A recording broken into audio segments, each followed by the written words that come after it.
Você já assistiu um filme feito a partir de um livro que você já havia lido? E quando você faz isso, você se decepciona com aquilo que aparece no filme? As imagens retratadas, elas combinam com o que você imaginou ao ler o livro? E as outras formas de adaptação, você conhece? Poemas para quadros, quadros para música, músicas para o cinema, quadrinhos para o cinema, cinema para quadrinhos, literatura para quadrinhos, enfim. Você acha positivo ou negativo que uma obra seja reeditada numa outra linguagem para atingir um novo público? Olá, gente, aqui é o professor Senna e hoje nós vamos falar da tradução intersemiótica que acontece no livro de Machado de Assis, O Alienista, para a história em quadrinho do Alienista. Mas antes, pergunto a todos, senhores, como vamos? Espero que bem, graças a Deus. Na verdade, toda vez que uma obra é passada de uma linguagem para outra, é porque há um interesse de um novo público. Essa talvez seja a grande motivação e o fundamento mesmo de se fazer uma adaptação. Proporcionar a uma nova geração a percepção de uma grande história. Não se esqueça que nós, seres humanos, temos a nossa identidade formada pelas histórias que escutamos. E nada mais justo que as grandes histórias que marcaram uma cultura sejam recontadas para as novas gerações. Só que, às vezes, se afastaram da linguagem que aquelas obras foram escritas. É por isso que é muito bem-vinda o que nós chamamos de tradução intersemiótica. É quando nós pegamos o texto de uma linguagem e mudamos para outra linguagem. É o caso da adaptação do conto O Alienista de Machado de Assis para a história em quadrinho O Alienista. São linguagens diferentes. Há recursos na literatura que não podem ser usados na linguagem quadrinho, assim como há recursos dos quadrinhos que não estão presentes na literatura. O autor que pretende fazer uma versão para outra linguagem, ele sempre tem uma liberdade e certos conceitos, como de fidelidade, não devem ser levados em consideração. É por isso que é muito comum que você se decepcione ou que você tenha algum tipo de incômodo quando você vê no cinema, por exemplo, uma história que você antes havia lido, porque a literatura é um tipo de linguagem, trabalha com um estímulo, enquanto que o cinema é outra linguagem. O enredo pode ser o mesmo, porém os textos podem ser bastante diferentes. Para esse vídeo não ficar muito longo, vamos ver uns slides e vamos ver alguns processos da tradução intersemiótica quando nós passamos da literatura para os quadrinhos. Bora para os slides. Nosso primeiro slide aqui já traz o Alienista, uma tradução intersemiótica. Nós temos 3 níveis tradutoriais. O intralinguístico, que é quando nós traduzimos dentro da mesma língua. O segundo é a tradução propriamente dita, que é a tradução interlinguística, entre línguas diferentes, né? Do inglês para o português, do português para o francês e assim por diante, tá legal? E o terceiro nível, que é a tradução intersemiótica. Você pega signos verbais, você pega palavras e passa isso para uma linguagem não verbal. E esse é o caso da versão para quadrinho do texto O Alienista. Falando mais especificamente da tradução intersemiótica, o que quer dizer isso? Que vai sair de um determinado sistema de signos. Sistema de signos, gente, é um código, é como se fosse a língua, para outro sistema semiótico. Eu trouxe aqui para vocês um exemplo, mas eu não vou ficar falando dele não. É só um texto, mapa português, do Fernando Pessoa, que foi traduzido para um óleo do Carlos Alberto Santos. Mas depois você dá uma pausa, olha no PDF e curte direitinho aí, porque vale a pena, tá? É um belo texto em língua portuguesa. Vamos voltar aqui para ver a tradução intersemiótica. Olha, cara, uma coisa bem importante é você perceber que a literatura ela é essencialmente verbal. Por quê? Porque a literatura é a arte que usa como instrumento a palavra, é a arte da linguagem verbal. Já na história em quadrinho, ela é predominantemente visual. Claro que se eu estou falando que ela é predominantemente, não quer dizer que ela só tenha isso. Então, basicamente, a história em quadrinho é uma linguagem mista. Passar de uma linguagem para outra é o que a gente chama de transcodificação. A transcodificação, ela exige a interpretação, ela exige a refração para poder chegar nesse novo texto que é uma transição entre 2 meios. Essa transição entre 2 meios acontece no interlugar. Então é claro que a tradução intersemiótica ela vai acabar enfatizando a alteridade. O que quer dizer alteridade? É a diferença. Gente, esse é um dos pontos mais importantes. É você encontrar quais são as alteridades. Por exemplo, qual é a grande diferença da história em quadrinho de O Alienista, feita pelo César Lobo e o Luiz Antônio Aguiar, né, um na arte e o outro no roteiro, para a obra original do Machado de Assis? E procurar as consistências proporcionais. O que é isso? É uma coisa que existe numa linguagem que proporcionalmente equivale a um efeito da outra linguagem. São os elementos de um determinado sistema que servem, que têm uma função semelhante a elementos equivalentes de outro sistema de signos, ou seja, de outra linguagem. Vamos dar uma olhada nas situações tradutórias. Os quadrinhos possuem parâmetros para sua leitura, assim como a leitura dos códigos alfabéticos. Então veja, a leitura no mesmo sentido da leitura do texto escrito, se for o mangá geralmente é ao contrário. Mas aqui no Ocidente, você lê em Z, ou seja, da esquerda para a direita, da direita para baixo, da esquerda para a direita, da direita para baixo, da esquerda. Então, você fica fazendo um Z. A gente vai ver isso daqui a pouco.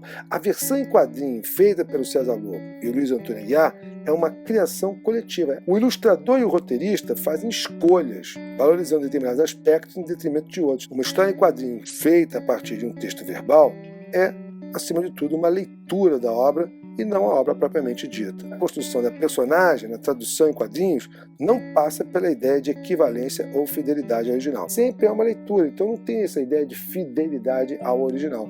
Mais situações tradutoriais. A gente tem que considerar sempre dois aspectos. Quais são os dois aspectos? O que tem de igual e o que tem de diferente. Então, são os equivalentes intersemióticos, ou seja, o que tem numa linguagem que equivale a um efeito na outra, e as alteridades marcadas sobretudo pela cultura. Então a cultura acaba sendo um elemento decisivo para qualquer tradução.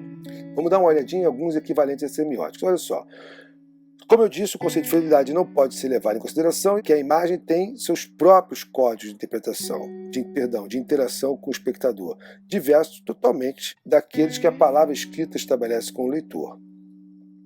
Continuando nosso slide, então, vamos ver mais uns equivalentes. Bom, primeiro quadro ou vinheta. Olha que barato. A história em quadrinho, ela vem enquadrada, por isso que é quadrinho. Esse quadro é chamado de quadro ou vinheta. Mas olha que legal, ó. Os requadros são as linhas que compõem os quadros. Então, em torno do quadro eu posso ter linha. E cada uma dessas linhas, ela equivale a um recurso da linguagem verbal que eu não tenho na linguagem de quadrinho. Então aqui eu botei alguns exemplos de quadrinho e é importante lembrar disso aqui, ó, que a leitura sempre é em Z, tá vendo? Da esquerda para a direita, aí vai da direita para baixo, esquerda. Então, se for um mangá, aí tem uma ordem diferente. Por quê? Porque a cultura é, no fim das contas, o elemento decisório para qualquer tipo de produção nesse sentido. Se você olhar esses balãozinhos equivalem a recurso da literatura. Então veja, o balãozinho A, ele sugere que as ações estão no presente. Já o B e C são mais indicadores do passado. Se eu colocar esse balãozinho em forma de nuvem e colocar bolinhas e não uma seta, você vai saber que ele está pensando uma coisa, substituindo o que seria um narrador onisciente, aquele que poderia mostrar, revelar o pensamento da personagem. E é importante também lembrar que a ausência de requadro expressa um espaço ilimitado. Os planos da história em quadrinhos são os mesmos do cinema, que marca o enquadramento. Então a gente tem o plano geral, que é aquele que bota assim a personagem muito longe, pegando muito paisagem, o plano total de conjunto, o plano médio ou aproximado, o plano americano, o primeiro plano, que é quando você bota ali, né, na altura dos ombros, coloca bem a cara da pessoa bem no primeiro plano, e por fim o plano de detalhe, o pormenor, ou o que a gente chama de close-up, que é o quê? Que é dar um close. Isso são recursos que tem na história em quadrinho e que não tem na literatura. Fala, ela vai ser marcada também pelo formato ligeiramente diferente. Então pode ser mais retangular, mais circular, né? Pode encerrar diálogos e ideias, pode ser uma exclamação. Então veja, esse balão com linhas tracejadas, por exemplo, sugere o quê? Que a personagem está falando em voz baixa, que tem um sussurro.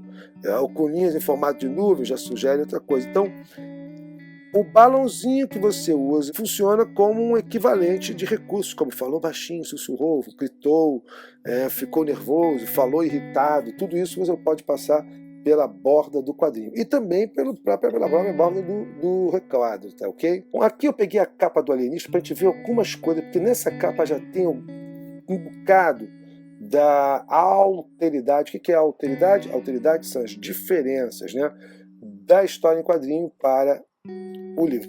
Primeiro, o próprio título ali, o alienista de cabeça para baixo, numa cor vermelha aí, né, insinuando sangue. Eu botei aqui primeiro o seguinte, que a imagem do personagem principal está na capa. O título, como eu já falei, grafado com letras de sangue, cria um clima de mistério, né, e isso mostra a leitura efetuada pelos adaptadores. Então, eles fizeram uma leitura da loucura, que é a grande temática. Então, o cara está ali meio estranho, entendeu? As pessoas de fora passando. E mostra também o tipo de leitor que pretende formar. E é claro que é uma adaptação enquanto leitura do texto-fonte. Tudo isso só tem sentido se for para dialogar com novos leitores. Vamos falar um pouquinho do alienista, né? Que essa narrativa ela possui um fio central e nesse fio central vão se conectando diversos núcleos de interesse. O motivo da loucura é usado para mostrar o tema central da novela. Há no alienista uma disputa pelo poder, o que está acontecendo e bem representado pelas rivalidades entre um padre e um cientista, uma câmara e a população, enfim, todo mundo disputando forças para controlar a vila de Itaguaí, que é o lugar para onde ele foi, né? Então, basicamente tem assim, ó, no Itaguaí, no centro dessa trama, a gente tem aí o poder. Essa estrutura que eu estou colocando aqui é uma estrutura de novela, né? O povo brasileiro é um eixo, a ciência, que é o representado pelo Simão, é outro eixo, a igreja, representada pelo Padre Lopes, é outro eixo, o Estado, os vereadores, é outro eixo. Então, tudo isso aqui faz parte dessa construção híbrida, tá ok? O motivo da loucura é usado para mostrar o tema central da novela, a disputa pelo poder no processo de formação da cidade. A disputa pelo poder está representada pelas rivalidades entre um padre, um cientista, uma câmara e uma população. Vamos dar uma olhadinha nesses conflitos. Tem uma expressão de problemas psicossociais, porque caráter alegórico, tudo que se passa em Itaguaí, que é a cidade do Rio de Janeiro, é o que no fundo ocorre em toda a nossa civilização. E uma coisa importante aqui é a problemática da fixação de fronteira entre o normal e o anormal da mente humana. Então, o que é ser normal? Essa é a grande pergunta do Simão Bacamarte, o protagonista do texto. O Bacamarte ele aparece como um símbolo desta ciência fria. Em torno da personagem central, numa difusa alegoria, surgem figuras secundárias cheias de interesse humano. Então, está aí a estrutura, uma estrutura parecida assim com a da novela, embora também muitos chamam de conto. Dá uma lida então. Aos 40 anos casou com Dona Evarista da Costa de Mascarenhas, senhora de 25 anos, viúva de um juiz de fora. E não tão bonita nem simpática. Então a mulher não era muito simpática, mas olha só, um dos tios dele, caçador de pacas perante o Eterno, e não menos franco, admirou-se de semelhante escolha e disse: Simão Bacamarte explicou-lhe que Dona Evarista reunia condições fisiológicas e anatômicas de primeira ordem. Digeria com facilidade, dormia regularmente, tinha um bom pulso e excelente vista. Estava, assim, apta a dar-lhes filhos robustos, sãos, porquanto não corria o risco de preterir os interesses da ciência na contemplação exclusiva, miúda e vulgar da consorte. Vou ter aqui para você um comparativo.